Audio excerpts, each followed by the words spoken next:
Ooh, things are getting serious. I really hope someone got this reference. So, big news for Riot's MMO. I mean, huge news for Riot's MMO. News so big that when we are looking at the percentage scale of Riot cancelling the MMO, we are approaching 0%. And that's because Riot just made one of the biggest acquisitions of manpower that they could have made. And it all happened because of a pile of luck and the stars aligning. So, despite people not thinking there is a lot to talk about when it comes to the Riot MMO, the truth is that if you are dedicated enough and you crunch through the job listings and what is happening in the industry, you can pry open a lot of information every week. I mean, that's how we keep talking about the game despite Riot's silence. And one of the primary ways of learning about the game is using the official Riot job listings and checking out who's getting on the team. And if you remember me saying that the team was getting stacked last time, it is now that we are getting to the good part. Things got serious quick, and they got serious for multiple reasons. First of all, the Riot MMO is still fighting a seemingly impossible battle, because all of their competition is crumbling and Riot is trying to make something in an environment where nobody made it. It doesn't matter if somebody is new or if it is a team of veteran MMO designers. And it doesn't matter if we are talking about someone new or a team of MMO veterans. The Dune MMO is barely hanging on, Ashes of Creation went up in flames, the Ghost MMO got cancelled, and now the game that was technically classified as an MMO 2, which is Destiny 2, is shutting down as well. So the only MMOs that still hold on are the classic MMOs that have an audience that already love the nostalgic feeling as well as the classic designs, with World of Warcraft after the many years still somehow leading the charge, although their numbers are also slowly getting iffy, with Classic actually locking people in,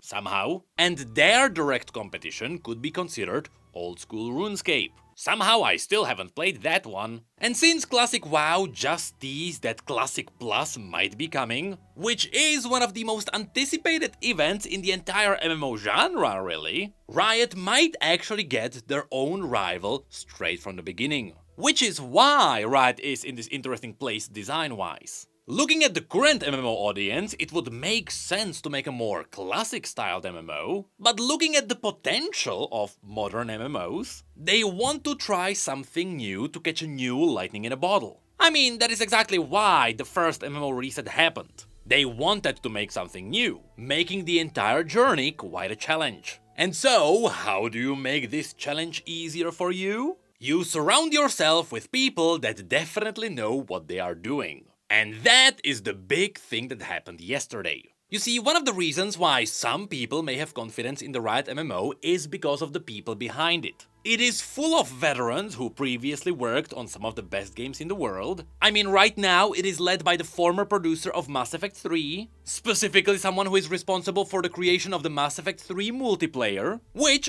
let me tell you, Mass Effect, still my favorite universe in gaming, and I spent literally thousands of hours in the multiplayer specifically. It had a really cool design with an incredibly rewarding and satisfying progression system, which is exactly what you wanna see in an MMO.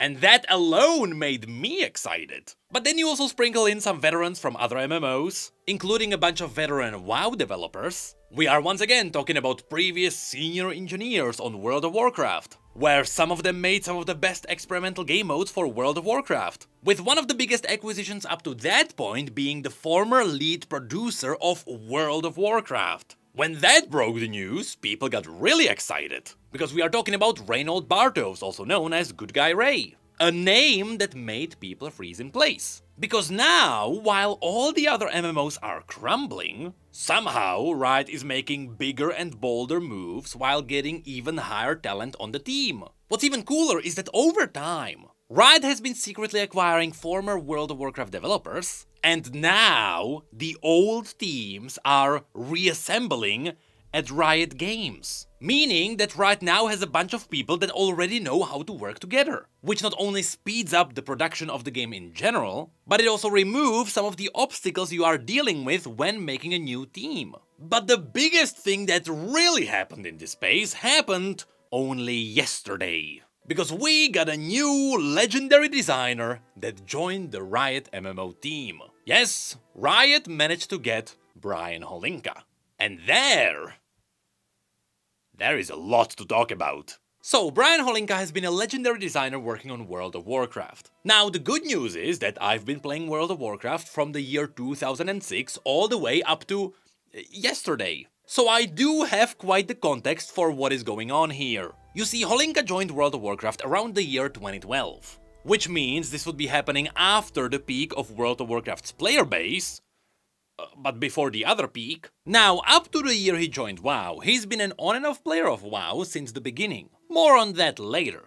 And after his arrival on the team between Cataclysm and Mists of Pandaria, he became known for handling the gameplay side of WoW's classes. Here, truth be told, we are talking about times where the old school RPG design already became outdated, with the modern audiences getting a lot closer to the action-styled gameplay. I mean, we are talking about the years where League of Legends took off. And so, all the classes in WoW were slowly getting better and better, they were getting a lot more engaging and a lot more entertaining to play, and the cool thing is that Holinka worked on the classes all the way up through Legion. And if any one of you played Legion, you can confirm that the class fantasy absolutely peaked during that expansion. And Blizzard never managed to bring any of this back. And it is interesting to see that right after Legion was done, Holinka was moved onto another thing at Blizzard. So already, we know that he designed some of fan-favorite designs. On top of this, we can also add the fact that he helped design Evokers, which, sure, you can think whatever you want about the Drakthir. I don't like them either. Why can't they wear armor? I still don't know. But it was a bold move to create an entirely new class, which has a lot lower DPS, but its damage is based on augmenting the abilities of other classes and increasing their damage. That kind of support DPS has never really existed. Not even with the old paladins and shamans. But here they were, trying something new that actually felt really cool. So again, Holinka helped with a lot of cool designs, but the reason why you should be excited about all of this is because he is also a massive fan of PvP. And so while he was designing classes for WoW in general, PvP has always been his focus. Historically, while playing WoW as a fan, apparently he had 8 max level characters which he was using for arenas, and during his time as a developer, he became responsible for some of the biggest PvP features, including Rated Battlegrounds, which quickly became a hit for the PvP community, and during Shadowlands, bear with me, he helped push out Solo Shuffle, which revived the entirety of Arena with a totally new breath of fresh players. And these are the achievements that we should be focusing on. Because now there is a whole new question. Will Riot utilize Holinka's experience with the design of PvP specifically? Or will he once again help with the overall design of combat? Because after 2018, he was the lead combat designer of World of Warcraft. And well, this is where we get to the times of today. Because before Holinka left Blizzard, for a brief moment he actually joined the Ghost MMO, where he didn't have too much time to design much because the publisher pulled the plug. And that is also how the stars aligned. Because if he didn't move onto the Ghost MMO and the Ghost MMO wasn't cancelled, then Riot wouldn't even get a chance to get Holinka onto their team. It is funny how the world works sometimes. But what is even more interesting is that thanks to all the job listings, because we know that Holinka became the principal gameplay designer, with that job listing previously being open, we should know what he's doing on the MMO. So first, contribute to a unified combat vision that resonates across both small and large player counts. In other words, design combat and classes that work in both dungeons and raids. Here, I think Riot hit the jackpot.